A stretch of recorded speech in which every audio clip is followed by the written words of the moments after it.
Time travel. What if I told you all you knew was an illusion, confusion untrue? They say the pages of history are written by those who claim victory, controlling minds for 2,000 years, kept us in line.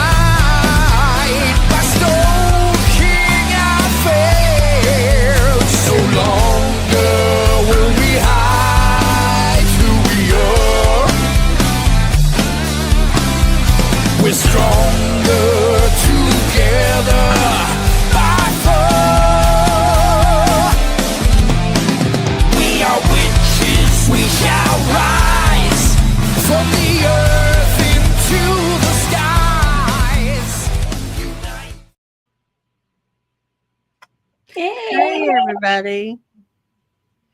I like it. I know she's sitting here going, I don't know if I like it. I don't know if I like it. It's too 80s. I'm just like, Amy, it's not. So I like it. I don't think so. We're the boss. Yeah, exactly. Amy. God, tonight's show. Oh, wow. It's going to be great. You know, I love the folklores of the Appalachians, and it's one of my favorite places I feel like to be just at. the roots and the superstitions, because know. even if I'm in the Midwest, my granny told me a lot of like the superstitions that I hear that's in the Appalachian. Yeah. Right. So. Oh, yes. But to bring on our guests, I just want to say they've both been on before. Great authors. We have no other than Jake Richards. He holds his Appalachian heritage close to his blood and bones. His family legacy goes back generations. Jake has practiced Appalachian folk magic for over a decade now. Jake has written 3 books: Backwoods Witchcraft, Conjure Folk Magic from Appalachia, Doctoring the Devil, notebooks of an Appalachian Conjure Man, and Ossman, and still classic household guide to Appalachian Folk Healing, plus a deck of cards called Conjure Cards. Ooh. And then Dave Gaddy is author of The Simple Magic of Real Things. He is a Southern witch who teaches embodied magic grounded in nature, ancestry, and personal reclamation. A former pastor turned petitioner, his works helps people reconnect with the raw power already living within them. So, to no further ado, let's bring on Dave and Jake. Hi, Jake. Hi. Hi, Dave. Hi, Dave. Okay. Oh, there he is. Okay, How do you guys. guys like the intro? Oh, I liked it. see. Thank you, Dave. Okay, Jake, come to our side. What do you like the intro? It's okay to say no. What do you think? What did you think of the intro? I liked it. See? He's just being kind. He's just being Oh, kind. War against Dave, war. I didn't know you were a preacher. Yeah, for 10 years. I didn't know that. Just and Assembly's God. oh wow. Huh. Cool. That's really cool. That is cool. But to get this started, what is your favorite type of legend in your area? In my area right now, there ain't a whole lot because I'm in Atlanta. How But about I Appalachian? guess- You should say I Appalachian. guess in Yeah. general, like Sasquatch is a huge one for me just because I've been to the Sasquatch Museum in Yeah. Blue Ridge, Georgia. Mm, But then again, there are the places like the Devil's Tramping Ground and stuff like that all through North Carolina. Yeah. What about you, Jake? I don't know. I kind of like all of them. I'd probably have to say like just like any kind of cryptid story, because I was raised on, stories about shiny eyes and bloody bones and the Wampus cat and shit like that would terrify me as a kid. But now I just find it fascinating how there's, all these different variations, everywhere. How about signs and omens? Because I know everybody says, There's like, so many. yeah, though. there's so many. Like, what sign and omen do you was really instilled in your mind when you was growing up? I know one for me, like my grandma, even you, if I had a bad nightmare or anything, I couldn't speak of it until something. Otherwise, it would come true. Well, sir, we were told never to say anything about it on a Saturday. Oh, Ooh, I've that's never a heard new that one. one. Yeah, we were told if you had a bad dream, you don't talk about it on Saturday. Oh, interesting. Ooh, that is That is interesting. really interesting. And what would be the reason behind that? I never questioned. You don't. Here I am. If Mom told you don't talk about a bad dream on Saturday, you can do it. You didn't do it. I love it. Because I was going to say, that makes sense, what Amy was saying. But I was like, oh, I wonder if Saturday. That was like definitely like, That's different. don't yeah. you dare speak of it, Yeah. or speaking ill of the dead. Yeah. Another huge one. My granny would never put her purse on the floor. Mhm. Well, the 3 knocks Your money on. will go out the door. Oh, yeah. The 3 knocks on the door is like a death is coming, I think, or Yeah. something like that. Yeah, I've heard that too. Yeah, I'd heard that, but not like directly in my family. We always believed that if you somebody knocked on the door, you need to be able to see who it is first. So you like look out like the window or the peephole or whatever. Because if nobody's there, then and you open the door, you're like lit in a haint or Right. devil himself. Yeah. Closing the curtains at That night. makes sense. Closing the curtains at night was that's another huge thing. Yeah. Because one night I Yes. didn't, and my sister saw the Hat Man spirit. You know what I'm talking about? The It's tall like man. it's like a tall man with wears like a top hat, Oh yeah. yeah. and she's seen him once, and she's like, "Don't ever open that curtain at night again." I'm like, "I didn't leave it open, honey." Oh. It's because at night your windows turn into mirrors. Yeah, it's Right. true. When they turn into portals, Yeah. they can let anything in. Oh, Well, I that reminds me of remember- something we used Or, to do is you to know, cover mirrors when Stuck somebody died. get yourself stuck, and then you can't feel at home Yeah, because part of you stuck outside. yeah. I remember my grandma always said about if you hear your name calling, don't go see who it is if you don't recognize the voice. No whistling at night. So Yeah, I heard that, but I was told don't answer until you can see who called your name. Yeah. Otherwise, Right. it's the dead calling I've for heard you. that too. right. Because you might leave something on that you can't get back. Mm-hmm. True. Very true. Oh, sorry. Got a little boy in here wants his mommy. So sis, what have you heard about different? Well, I've heard about the knocks as well. And, not to kind of like what Jake said too, not to open the door until you would actually see who was there. I heard that before. What was the other one? Dave, you just said it too. The ones that you have mentioned, that's what I have heard before. But that's about as much as my knowledge goes. I'm sure that I probably have heard more, but just don't know how to recant them right off the top of my head. Yeah. Well, see, my mother, she has the site too. So at her house and at mine, we'll sometimes hear knocking on the walls. Mm-hmm. But it's just if it's, like somebody's knocking at the door, you need to see, who it is or whatnot. Right. She Oh, always and if says someone's calling your name, that was the other one. Yeah. Yeah, her spirits will always go knocking, usually right before like something bad happens. Like, somebody in the family falls with an illness or gets arrested by the law, something like that. Mm-hmm. I will tell you something funny that happened with that, Jake. So we were talking, my brother attempted suicide last Thursday. Oh my And God. the night before, I heard something knocking on the window beside me. Oh, wow. I just Yeah, got goosebumps. I'll let you I know. do too. Yeah. Big time. He's doing better though. He is doing better. He's hallucinating a little bit, but he's doing fine Yeah. coming out of it.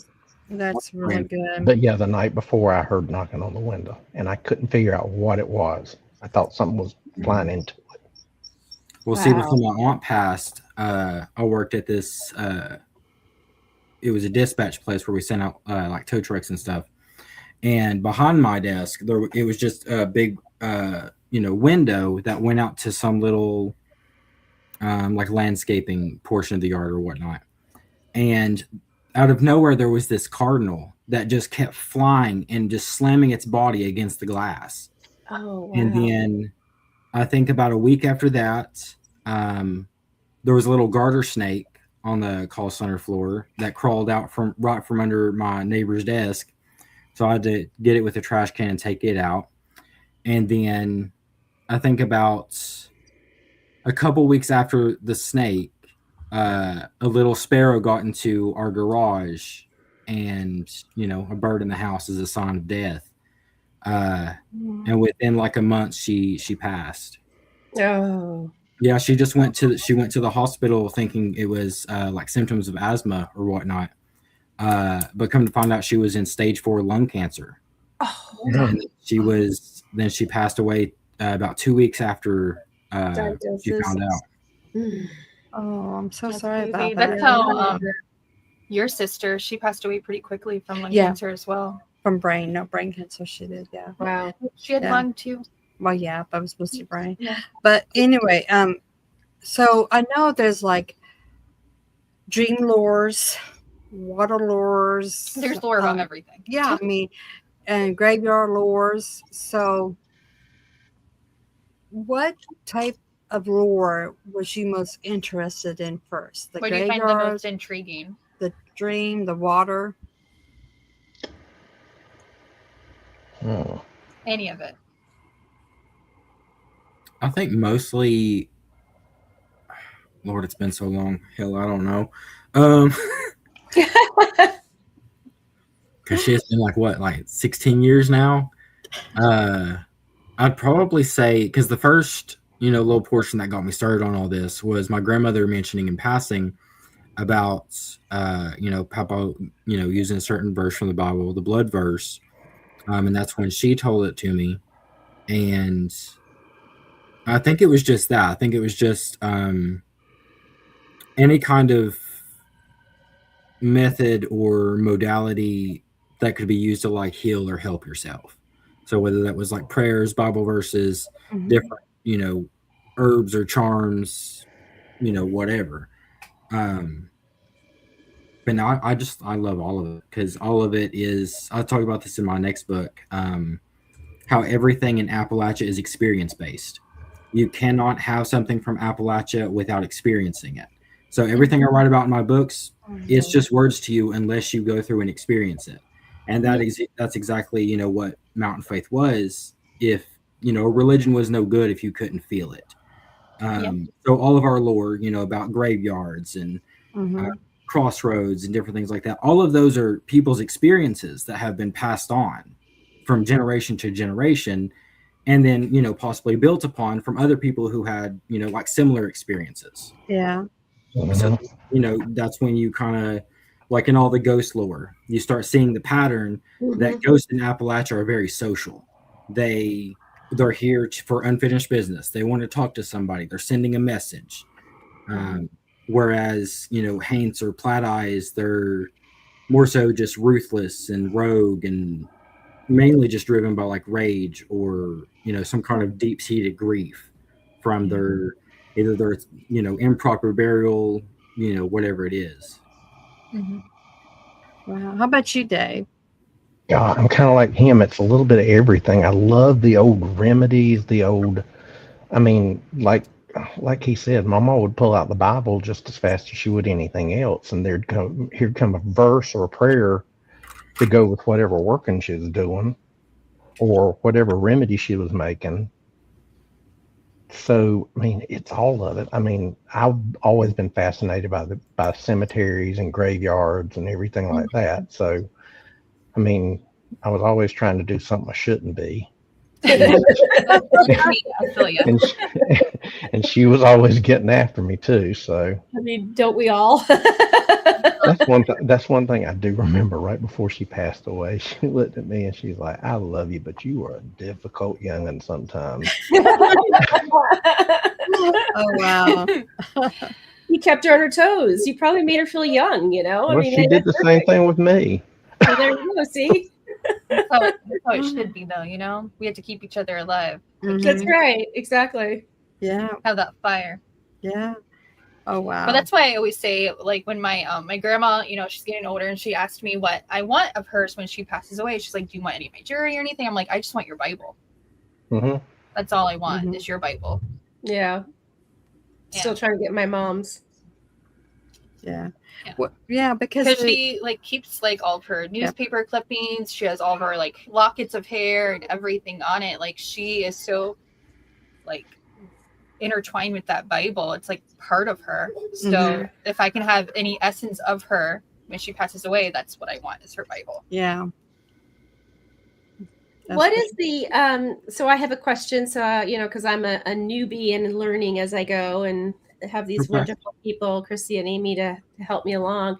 But isn't there some folklore or something about a black crow? Oh, there's crows all through folklore. Like something like something like if a crow visits you, death, like kind of what Jake was saying, like death was coming or something of that nature, or maybe I'm getting it wrong or twisted up. I'm not off the top of my head. I can't recall any like bad omens about like crows or anything like that in Appalachia. Mm-hmm. There was one method of seeing a spirit of a recently deceased loved one. It had to take place within the first 9 days after their passing. You would basically take a crow's feather and I believe you soaked it in water or something like that. And at the same time, every morning upon waking, you would take a tablespoon of salt with no water, and before speaking to anyone, you would go and you would basically wash your eyes with the water. And then on the 9th day, you were to go to their grave and you would, supposedly be able to see their spirit. Gotcha. Thank That's you. the only thing I can think about for. Yeah, because I hope not, because I've got an old crow here that follows me everywhere. Uh-oh. You're fine. You're fine, Dave. I'm screwed if that's the case. You're blessed. I don't really, unless because crows are so common. They're everywhere. They're also very opportunistic. So if there's a portion of the town or the city that they can find a lot of opportunity for food and things like that, and there's no other birds that are very territorial like mockingbirds. Here I see mockingbirds chasing crows all the damn time. Wow. Yeah, because they're both brazen and they both want to take over territory. I only take it as an omen if they do something that's like very out of their behavior, very out of the natural realm or parameters for their usual behavior, how they're supposed to act. Yeah, I mean, it's just like here. There was one time I was at Target and I saw one that was over on the side of the thing, and he was trying to get food and he couldn't get to it, so I went over there and kind of helped him along with it. And I mean, they're real loyal. Honestly, they're kind of like big old pups. Oh. Yeah. Now with vultures, whenever I'm like driving somewhere, especially if I'm on my way to go get something to eat, and I see vultures or even crows pecking off of something dead off the side of the road, I don't go out and eat, because I take that as a sign that whatever you're gonna go out and consume, it's not going to be good for you. Whether it's food poisoning, make you sick, whatever. Yeah. Now I don't know which one of you that was here last time was talking about don't go out in the woods or whistle in the woods at night. Yeah, because something. Yeah, it's like summoning something.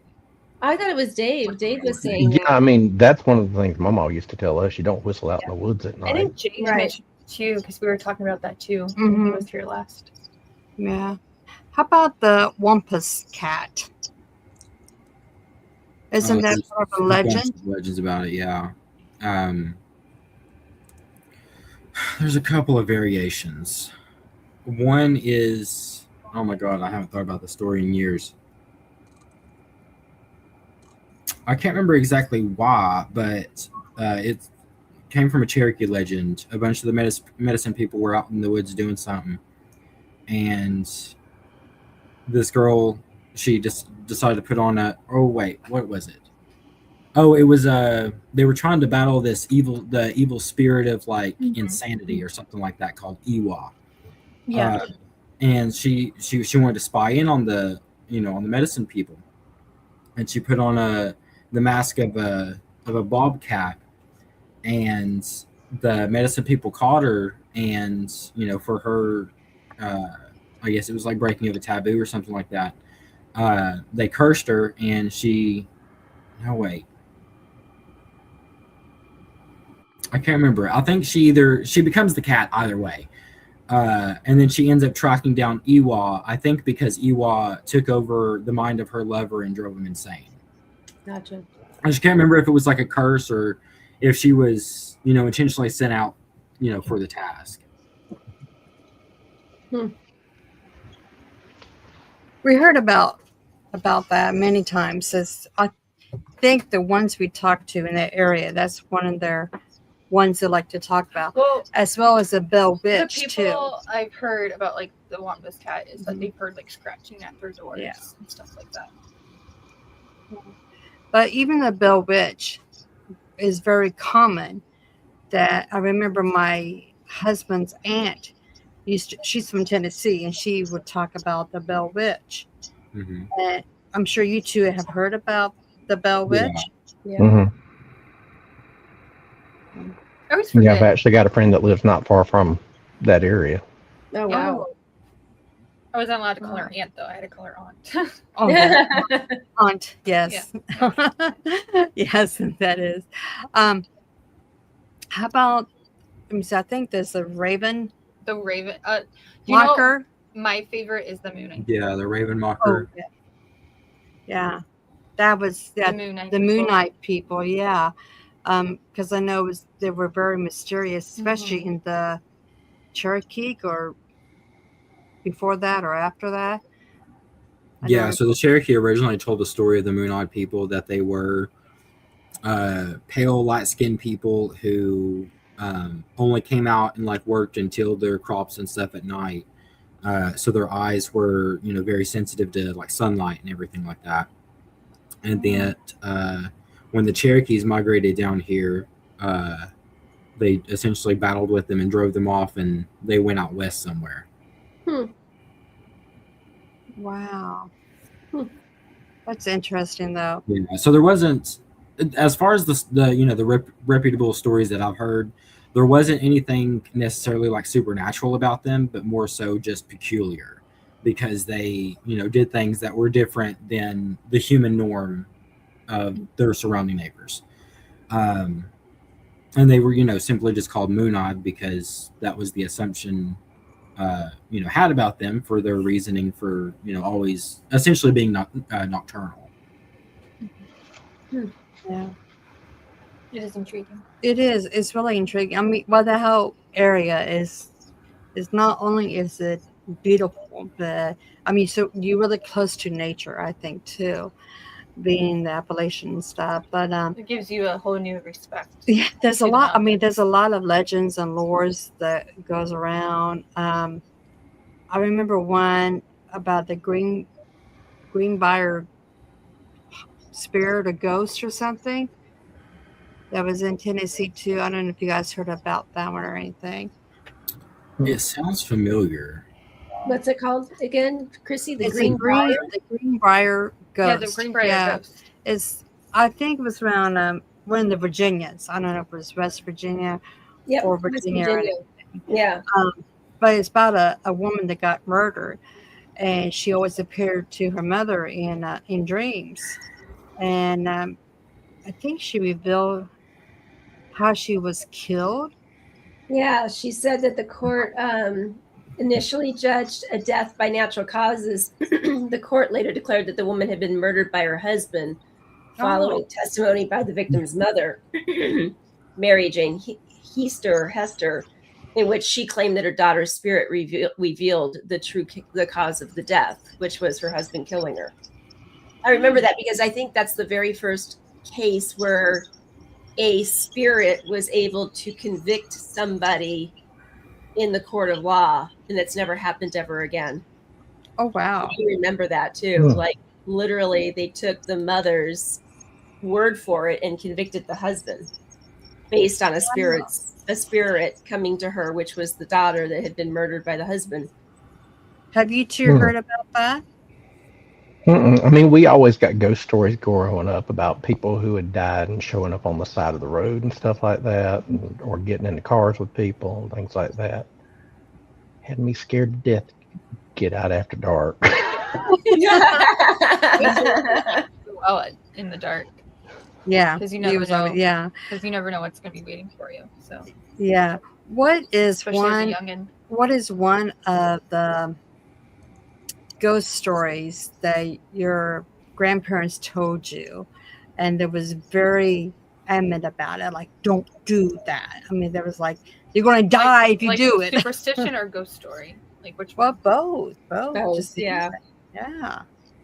Well, there's tons of superstitions too. Well, yeah, superstitions, legends, ghost stories.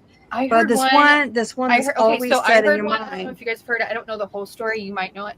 I heard about, the black cat crossing your path is bad luck.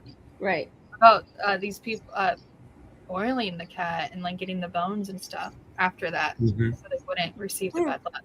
I don't know the whole story. I'll have to look more into it, but yeah, I heard that. Yeah, it's interesting. Don't walk under a ladder. The big one for me was always the booger woods. I mean, we were told don't go in them, don't go around them, don't go near them. That headless hog would chase you all the way through it and try to eat you, even though it ain't got no head.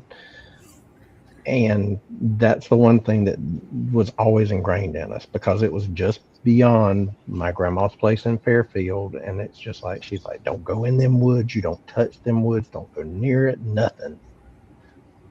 It's amazing. I actually love going into the woods now yeah, that's right. Yeah.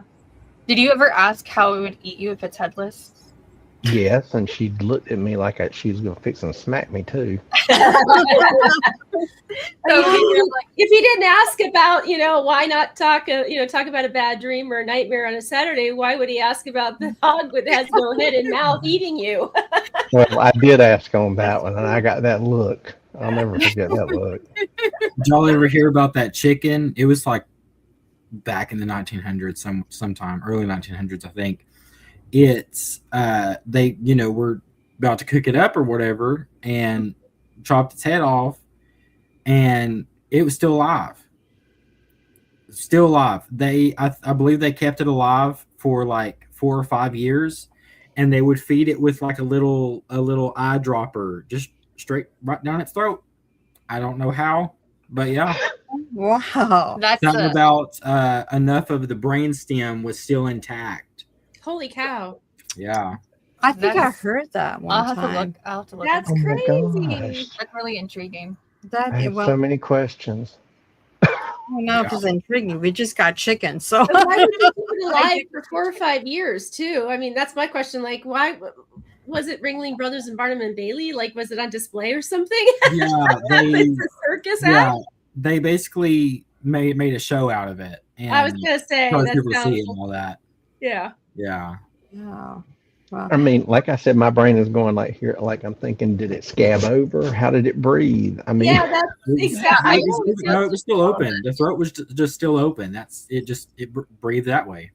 mm-hmm. It doesn't shock me though, because my sister said she just visited her old chickens from her ex, and I guess a portion of the chicken is missing now, but it's still alive. Like there's a good of the chickens missing. The chickens will attack each other, Mm-hmm. and they took a chunk out of this chicken, and this chicken's still thriving. Yep. Yeah, I had a client who she paid me for a card reading with a chicken because one of her chickens, it got caught by a hawk, but then I guess a rooster got there in time and the hawk dropped it. But like the neck or whatever where the hawk got it, it got infected, and so she got a little bit weak, and all the other chickens pecked her to death. Oh. Mm-hmm. Yeah. Well, I know we have a coven sister that lives off grid in Colorado, and one of her chickens actually froze that winter, and she said she couldn't get it up or anything because it was just really frozen. But she said that once they got a nice warm day, It thawed out. Yeah, it thawed out. It thawed See, that's out. what I'm concerned about this winter, because it gets real cold up here. It gets like 50 below, so it's gonna be. Oh, it doesn't get So there. is that like those lizards in Florida? Just bring them inside. Fall off the tree. Have like a little Too many chicken animals. tea party. It'd be great, They just did that, Dave, when it was part of the tornado watch. You got to get the dogs, got to get the cats, you got to get the chickens, down to the basement. So, Child, the times we walked into the house and there was something in the bathroom, Mama used to just go crazy. That's gonna be me with my kid. I remember living on the farm and having some chickens that were flying to the back of the back door and coming into the kitchen like they own the place and everything, jumping in the bathtub and everything, or even little piglets. I had a relative that just kept piglets in their house until they got bigger. Well, people do that nowadays. I don't know if I have pigs or not. They have pet pigs. They do. Yes, I know they do. When I was in Ecuador, they put one in my bed and it got hold of my sleep machine. Oh my gosh. That was pleasant. How about granny witches? I mean, because everybody says Appalachians Folk Magic also is called granny magic or granny witchcraft that combines just your the Christian and the herbs and the charms and everything. And is there any remedies or prayers or any kind of magic that your grannies ever did that was taught down from generations? All of it. All of it. Oh, I mean, yeah, like especially Vicks Vapor Rub. That was used for everything. Headache, sprain, cold, fever, whatever. My mom used to do that all the time too. Yeah. See, mine was big on mustard plaster though. Yeah. Because I live out in the country, I just super glue everything back together. You know what I mean? Right. I'm not near no hospital, so you gotta do what you gotta do. Even body parts, if we cut ourselves and we just super glue it. I had a hole in my knee, I just glued it back. So, that? It's country as we get up here. So. Well, I used to work for a vet, and that's what we used. It's called tissue glue, but it's still glue. Yeah, it's super glue. Yeah, exactly. Yeah, clean it out. That's what they did. I stupidly hit a glass jar that was on the sidewalk that blended in with the concrete, and I didn't see it. And I was walking, and I was with my girlfriend in California, and I hit it. Well, I hit it. It popped up, and when it shattered, one of the pieces of glass hit me just perfectly on the vein of my foot, and so I was bleeding profusely. So that's what they did at the urgent care. They basically washed it out with saline solution and then glued it. So I didn't have to have stitches. I was like, "Isn't this?" Colleen, I can just be your doctor. I got you, okay? Jake, wasn't your grandpa able to stop bleeding? What's that? Yeah, he was with the blood verse. Mm-hmm. And one of my friends, she lived with us for a little bit. She lived with us for like 2-3 years. She didn't believe in all this stuff at first. Well, she had a habit of picking in her ears to the point that they would bleed. Oh my gosh. And there was this one day, it just wouldn't stop bleeding. It bled for like 30-40 minutes. Holy cow. She was like, "Okay, is there something you can do? Because I can't afford to go to the urgent care or anything like that." I was like, "Yeah, lay down." So she laid down, and I, put a cloth over her face, and I, whispered the blood verse, and it stopped bleeding. It also stopped her menses for 4 months. Oh wow! Mind you, she was in a very lesbian era of her life. So I didn't no even, possibility for babies. I didn't know this verse. This is a good, like, for a woman, this is a nice verse. It wasn't intentional, so I don't know if it's going to work every time. That's my spirit. I'm not Amy, for this one. Amy, it's called menopause. Just wait. When menopause comes, you don't worry about it. You trade that for a whole other bucket of other problems, though. Well, Amy is not in menopause; she's in henopause. Yes, exactly. Just it's fine. I just keep collecting them. It's fine. How about some protection?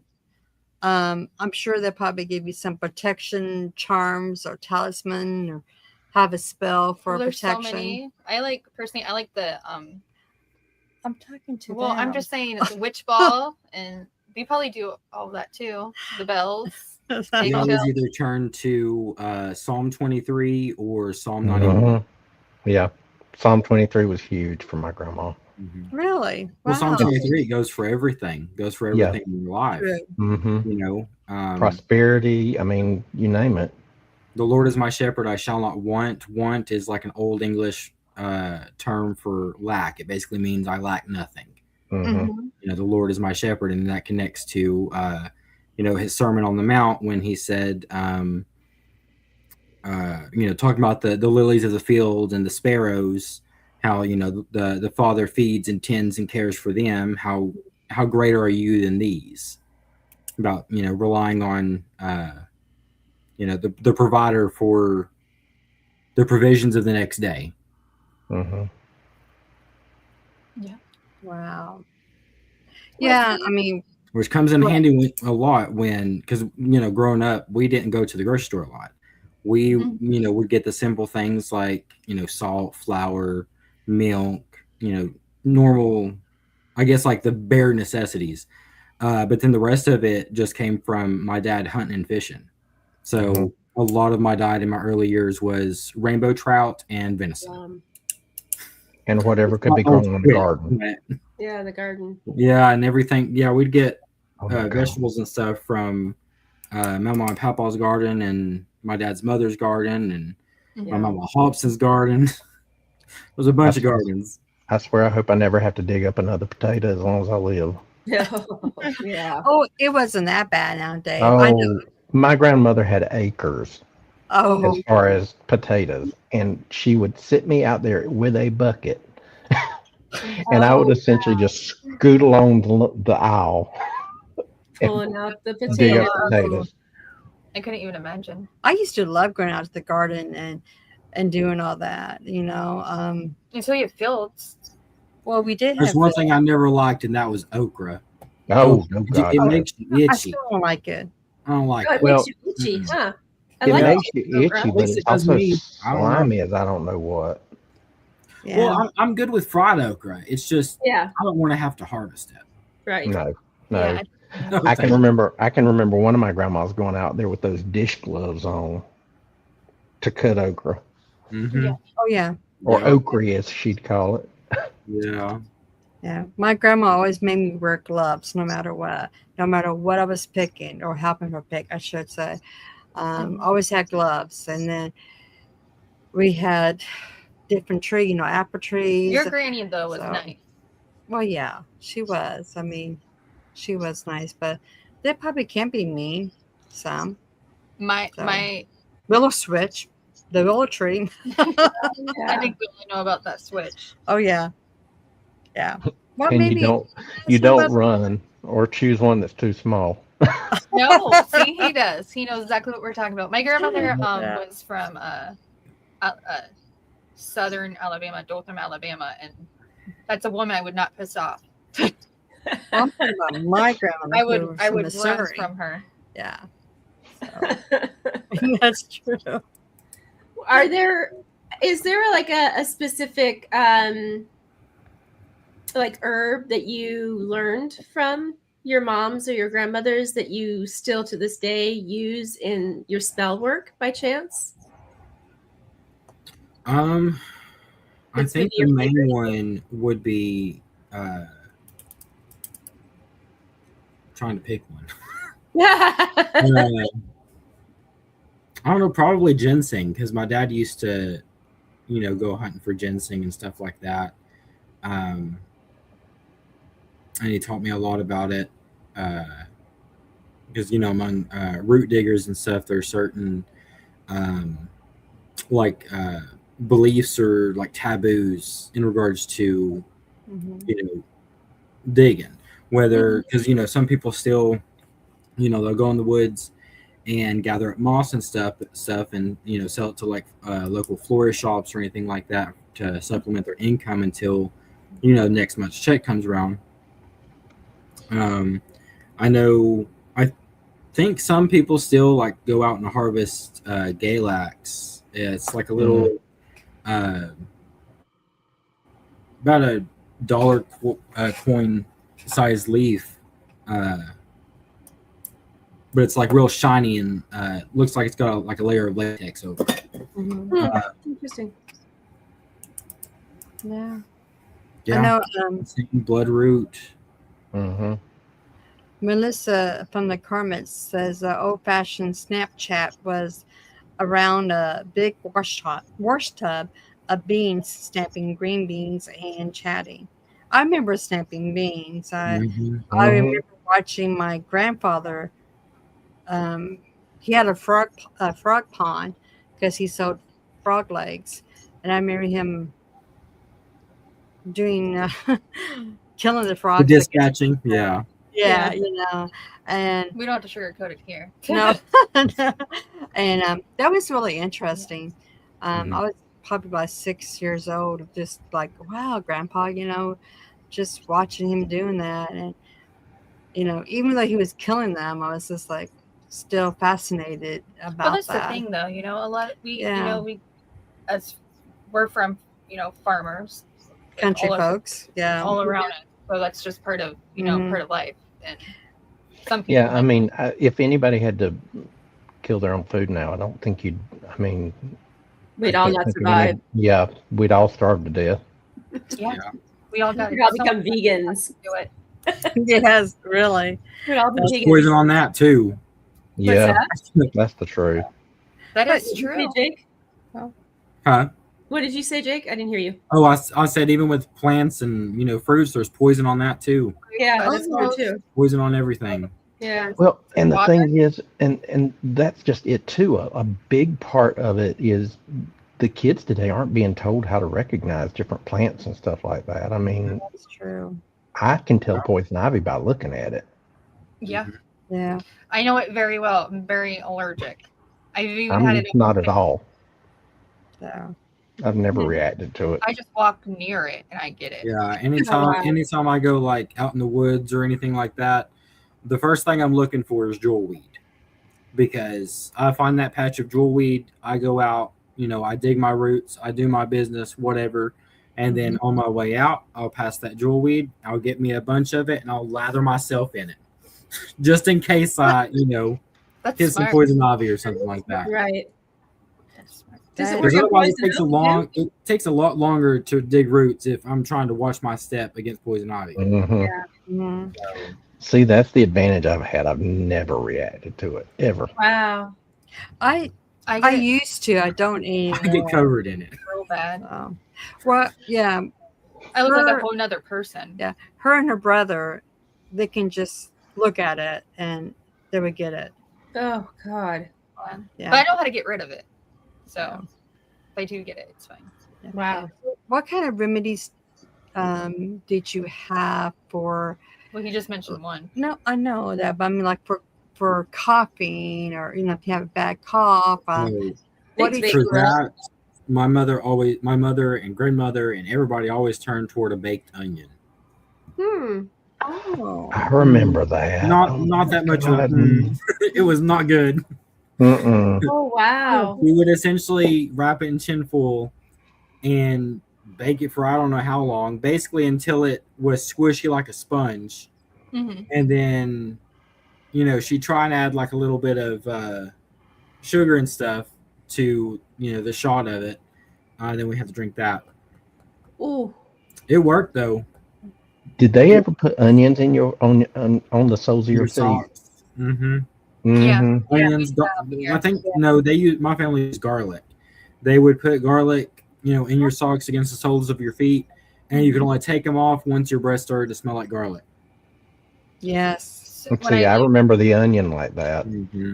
Yeah. No, I don't remember the onion like that, but I know my grandma used to do that with the onion. Not with the garlic, but with the onion. Mm-hmm. But with the cough syrup, she always had onions and garlic and honey. And she always mixed it together. I think my grandma looked for the foulest stuff she could find to put in it.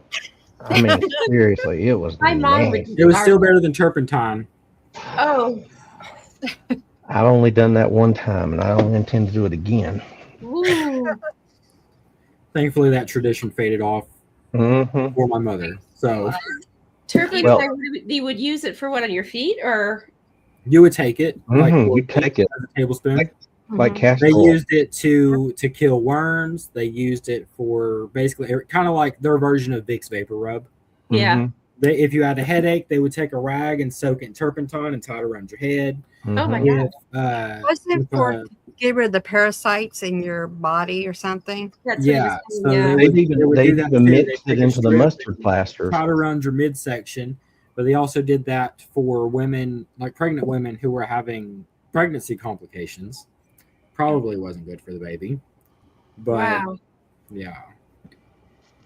It's all trial and error until too many people get an error, and then it'll die out. Yeah. My mom used to do garlic. She would do fresh garlic. She'd make you suck on fresh garlic. Oh my God. I like garlic, but not that much. Colleen, when I lived in San Diego, I would eat a clove of garlic almost every day and chase it with some milk. I was never sick. I would rather just Hey, take. I would rather just make a tea, and if it's bad flavor, can't have sugar in it, something like that, just go ahead and get it down, just like child's medicine. I'm with you, Jake. I mean, it's way better than child's medicine, but What is it that what was it? 90s child Castor medicine oil. is something different. My mother used to make me take castor oil. Mm-hmm. And I mean, for the longest time, I had an aversion to orange juice, because my mother would put the castor oil in the orange juice. And I'm not joking. It literally took me until I was age 45 to actually drink a glass of orange juice again. Because in my mind, castor oil and orange juice taste, the taste was, I had no concept that the orange juice tasted good. Yeah, I think after turpentine started to, fade out a little bit, castor oil kind of stepped up. It took its place. Thank God we got Vicks. And then when they started the store-bought cough medicines, I can remember like Creemulsion. Oh, Chalky God. as hell. Tar. Yeah. I used to like the Creemulsion though, cough medicine. Gross. Oh, I did. I don't know. You are a strange creature. I don't know. Maybe, well, I was raised on the farm. I ate venison, duck, fish, rabbit. Oh, I Even love that snake. taste. I'll eat anything. Even rattlesnake. Liver. No, well, yeah. You like liver? I used to, yeah. I did too. Because my grandparents was farmers, and that's all they It's did. just like a different part of life. You would eat anything and everything. Mm-hmm. I think you used to. All the parts that you can are edible. Well, I didn't eat pig's ears or feet. I couldn't. That's the one thing I draw the line to. I'm shocked. But Dave was like, So, Oh no! I mean, I've eaten a little bit of everything. I can't say nothing.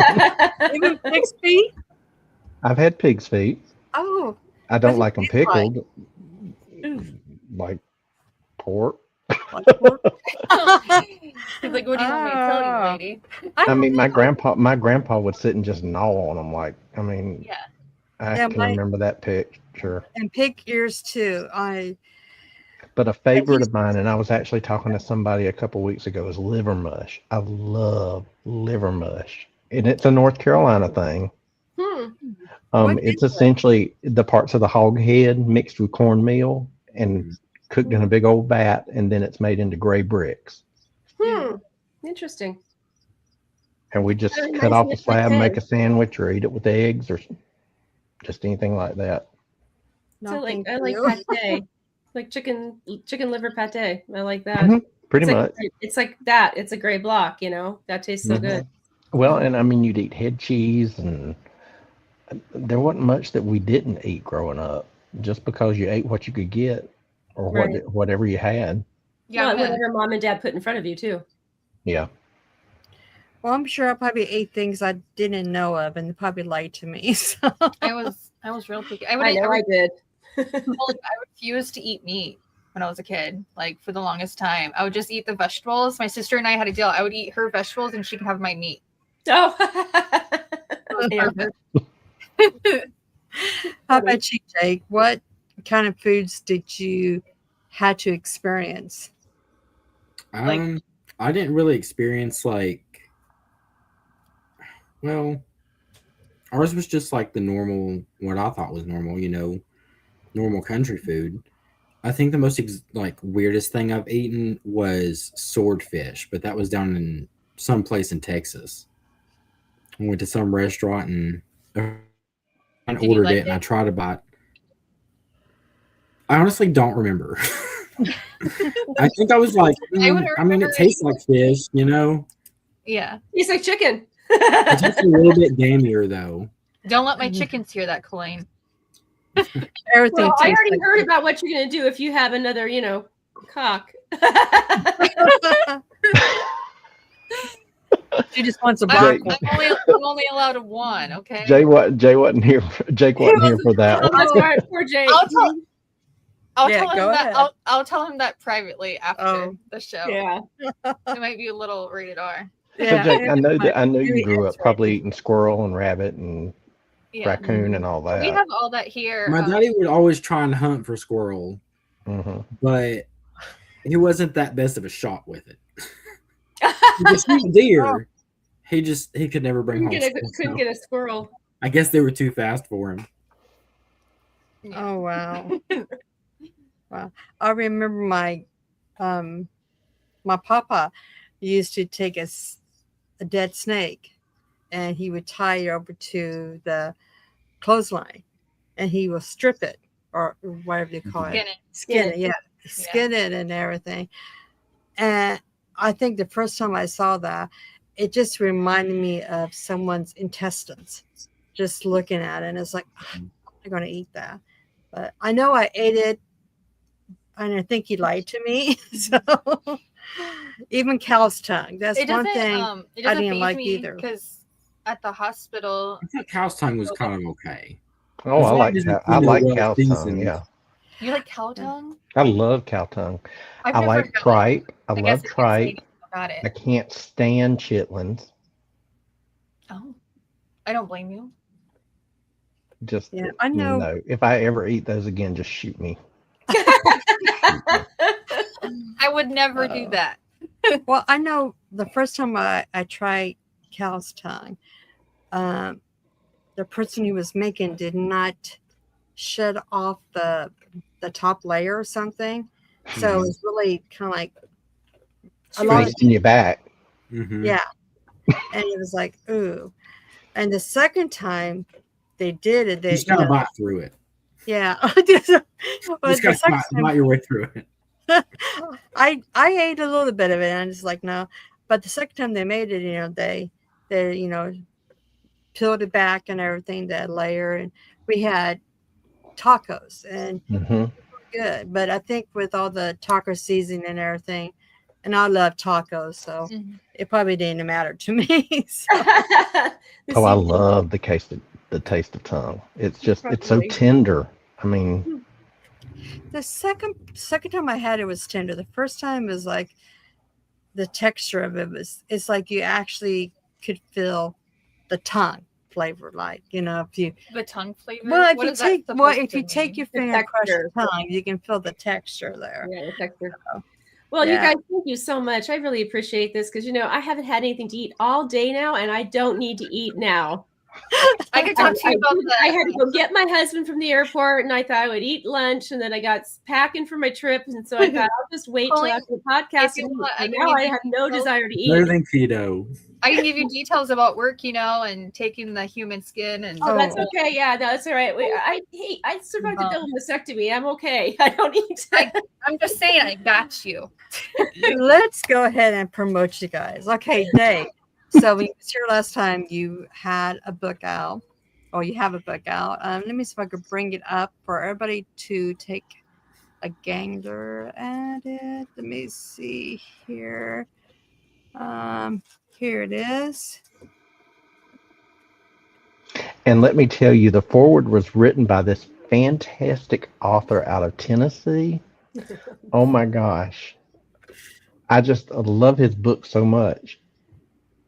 I love the cover of this book. I do too. It pretty much represents who I am. I mean, I've become a possum.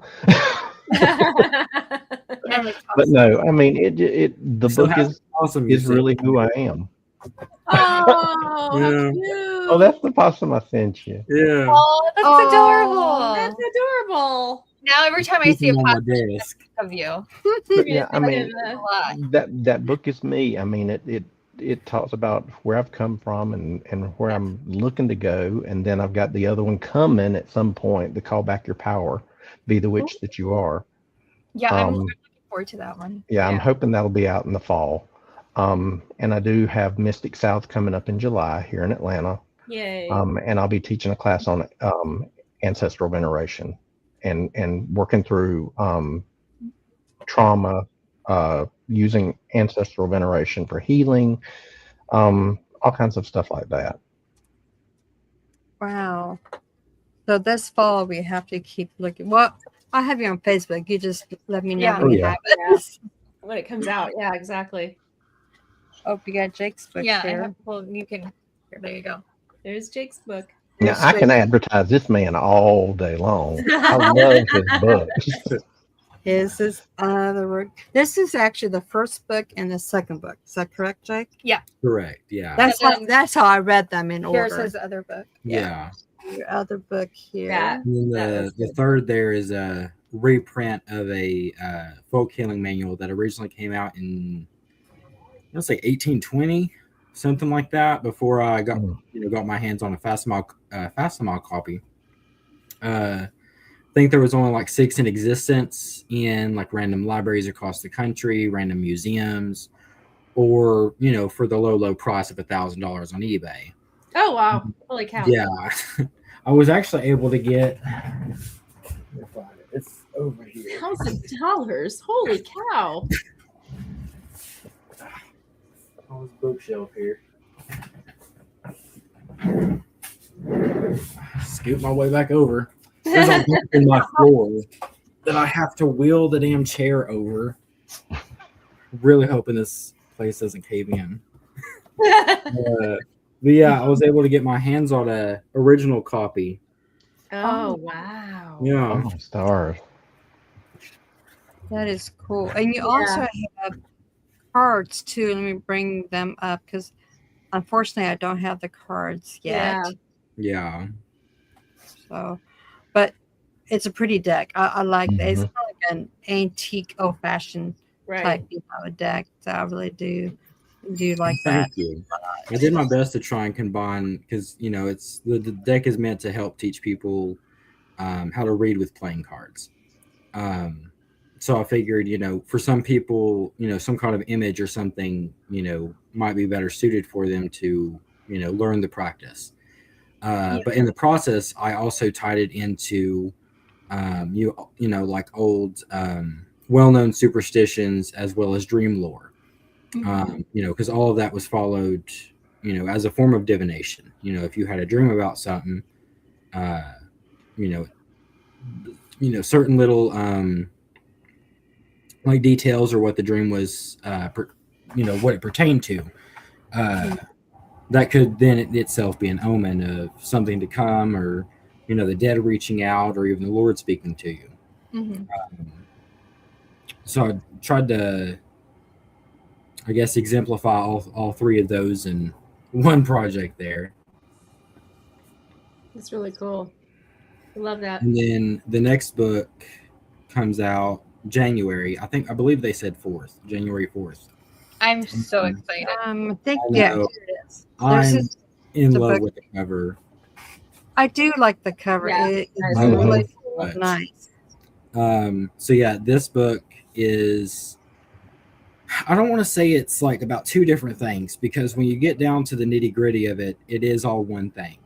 So it's basically in regards to, because there's books out there about Appalachian folk medicine, Appalachian folk magic, Yeah. Appalachian folk tales, ghost stories, There's so much. Appalachian mountain religion, things like that. Mhm. But it's kind of my intention with this book that it be the one and only book to ever tie all of those together. So in the House of Spirits, you'll see examples of conjuring, witchcraft, folk healing, faith healing, speaking to the dead, prayers and charms, and basically how, because a lot of Appalachian folk magic is Christian in nature, but Christianity in America has changed over time. Yeah. So the Christianity that developed in Appalachia was, well, Southern Appalachia anyway, not really Northern Appalachia, because a lot of this mountain religion are made up of denominations that are native to Appalachia. They developed here, and mainly in like Eastern Tennessee, Southwest Virginia.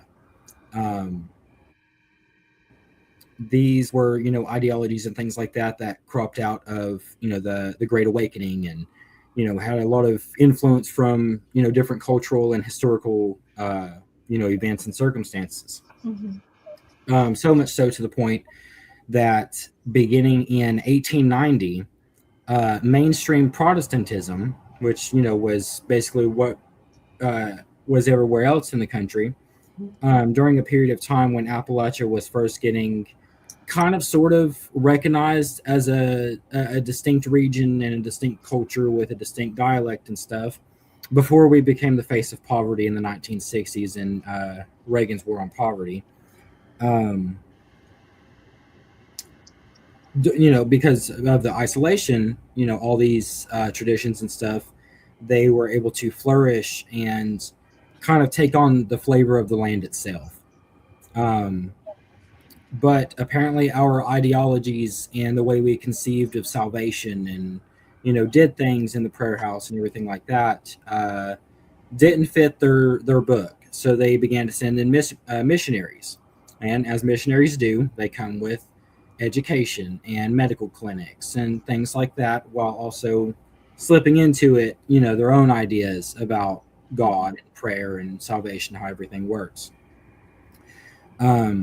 Because the main thing with mountain religion, the traditions that are specific to Appalachia and weren't really a part of mainstream Protestantism, is that they weren't very big on missionary work.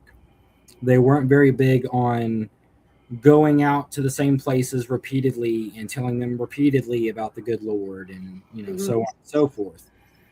Because that's not how you fish. Right. The Lord calls us to be fishers of men. I don't know about you. I don't just reach my hand in the river and start grabbing fish, by the throat or whatever. Right. You got to, cast your lure out and wait. Mm-hmm.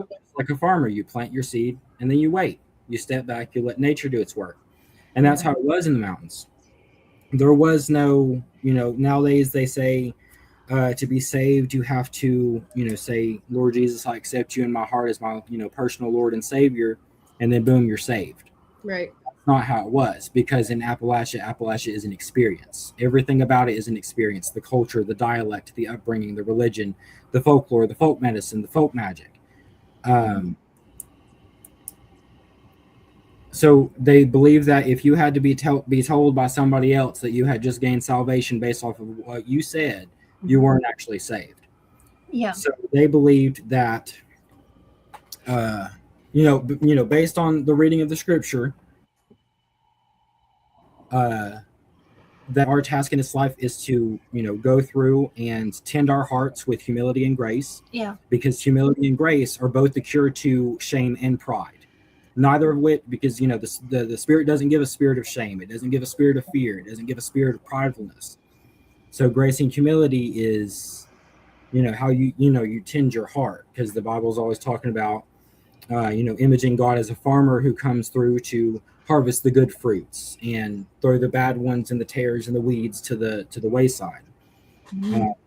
Or as a blacksmith who tries us like gold and silver. So you have to hammer away at the impurities and all that. So it was the belief that, because this is why they had revivals, because no matter the denominations, they would all get together and have one revival, usually around harvest season. After the harvest was done, then it was time for the spiritual harvest. That's when the harvester was in town, the Lord, as the harvester, to come and harvest souls. Not like killing them, just basically the Spirit moving into their hearts. So people would sit and wait at the mourner's bench for days on end, praying, and the church mothers would gather around them and instruct them in prayer and pray with them and console them, because again, they didn't believe that you were saved until you felt it, and you would know that you were saved because you would know that you felt it, because they'd always say that you became like a changed creature. So the missionaries came in and they started changing it, and they basically turned salvation from being, because salvation originally was simply at the discrepancy of the Holy Spirit. It was, we are saved by grace through faith. So it's through faith that you tend your heart with grace and humility, and it's by the grace of God that you're saved. So a lot of the denominations, they don't see other denominations as being the wrong ones.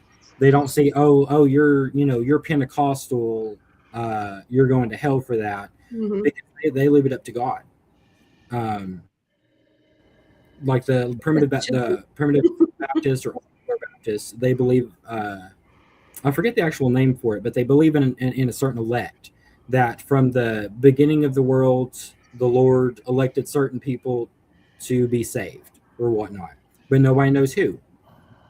It's again only at the Lord's discrepancy. He can save everybody. He can save only a few. He can save half. He can save 3/4, whatever. It ain't nobody else's business.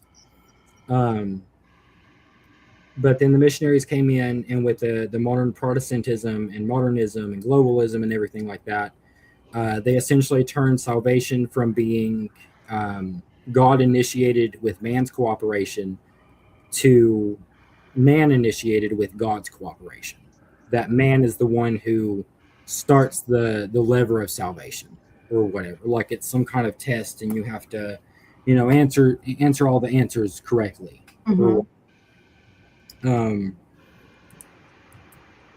Yeah. So sorry, I didn't mean to ramble. Oh No, I enjoyed every minute. No, of it. you're fine. It You're was awesome. That was fine. a great history lesson. I loved it. Yeah. Yeah. So I'll also talk about snake handling, because all of the Appalachian denominations, all of them are experience based as well. They are always anticipating a divine experience. They anticipate God to speak to them. They anticipate the Spirit to move. They anticipate their loved ones to come and visit them. It's like the Appalachian experience is built on waiting on the Lord in some form, manner, or context. So I'll talk about that in snake handling, and I refer to one documentary on snake handling where this man, he's a preacher, snake handling preacher. And mind you, I also explain, they don't just keep and take care of the snakes. These are wild snakes that they usually go out about a couple of days before the service or before the revival, and they go out and they catch wild rattlesnakes, wild copperheads. Wow. And they keep them in the box or whatnot at the church for just a couple of days. And during that time, I don't think they really need to feed them, because snakes generally only eat few and far between anyway. And then after the service, they take them back to the same location and they release them. But so yeah, I basically speak about that and how there were certain denominations who got a little bit what's the word I'm looking for, ecstatic in their beliefs. Like they fully apprehended any kind of dancing, women wearing hats, or playing games with playing cards, anything like that.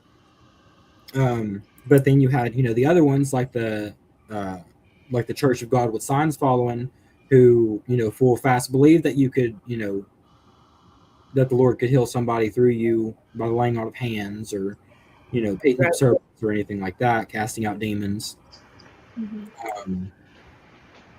Wow. So it's basically how, because the church, I also explained how the majority of people in Southern Appalachia have always been non-denominational.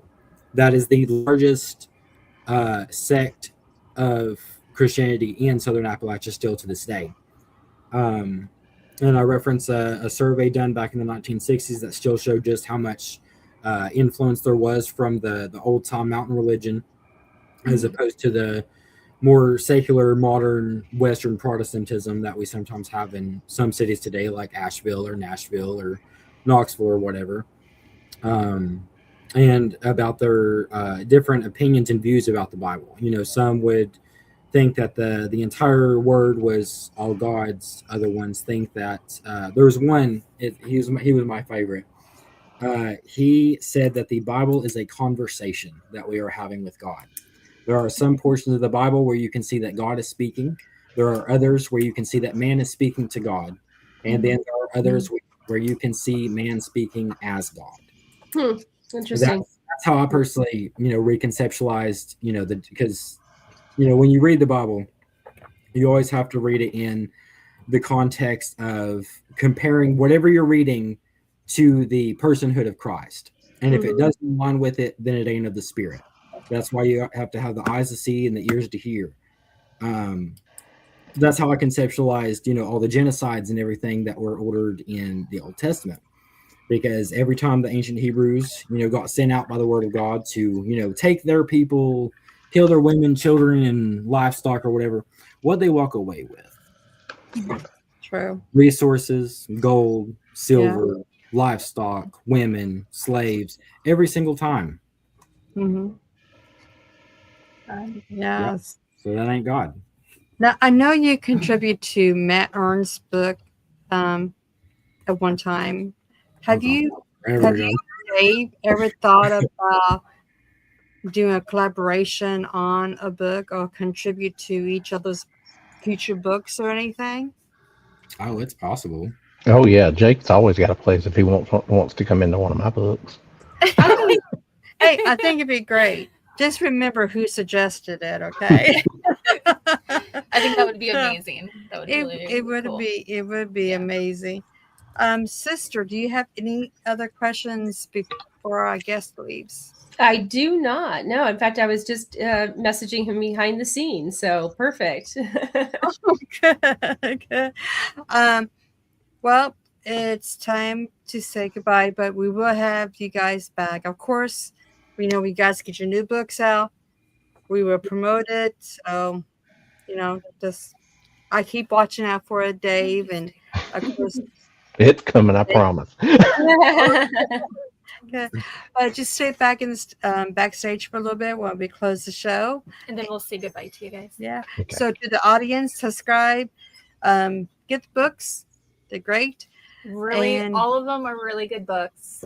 And two incredible authors. Yes. I look forward to any. Exactly. Yes, exactly. But blessings, everybody, and good night. Good night, everyone. Thank you, guys.